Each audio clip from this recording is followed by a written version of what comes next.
Okay, so the three of us have some stories about drunk driving and our experiences, or what we think. So I'm gonna start off with my story about a cousin. My cousin, she got, I guess she would have got a DWA. She got in a drunk driving accident actually with her friends, and she was like drunk and like falling asleep while she was driving, and she ended up.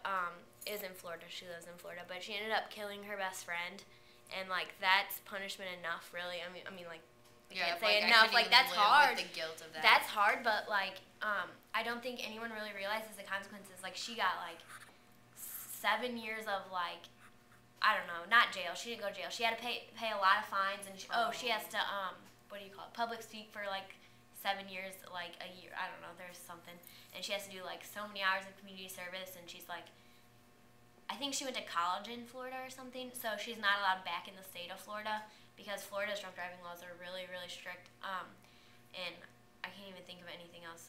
But I mean, I don't think she had jail time. She just had to pay a fine. She has to do public speaking, and she has to do a whole lot of community service, just as punishment for that. A couple weekends ago, one of my friends got a DWI, and I think it really hit me hard.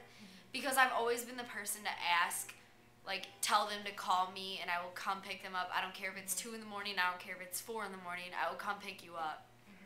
And I think when she, like, told me that, I think it hit me hard. And I was, like, appalled. And I guess the cop wasn't very hard on her. And that kind of even made it worse because I think that every teenager, if you're going to do that, you deserve the consequences. Whether you blew up .001 or you blew like I don't know whatever a really high number. I think it's all the same. You knew you were drunk. You knew you were driving. I think it's a bad decision to make. I think that everybody should think before they act instead of really act then think.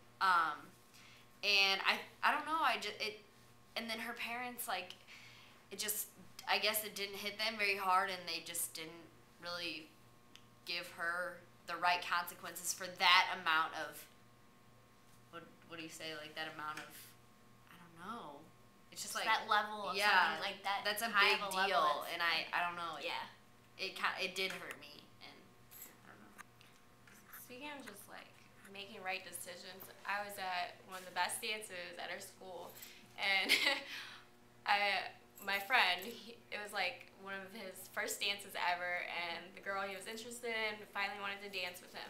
But the entire time he was worried because apparently one of his friends was driving there drunk under alcohol, and I guess he wanted to just stop him from driving home. But it affected me so much, and I didn't even know the person, and it just bothers me how people don't think and realize because you don't want to be the person to get that phone call. Yeah. You don't. And I told her that, and I was like, I would feel so guilty because I did tell you to call me. And even though it wasn't my deal, I don't even know where you were, it's my friend. And my friends are everything, so. It affects everybody around you, not just you. It's really,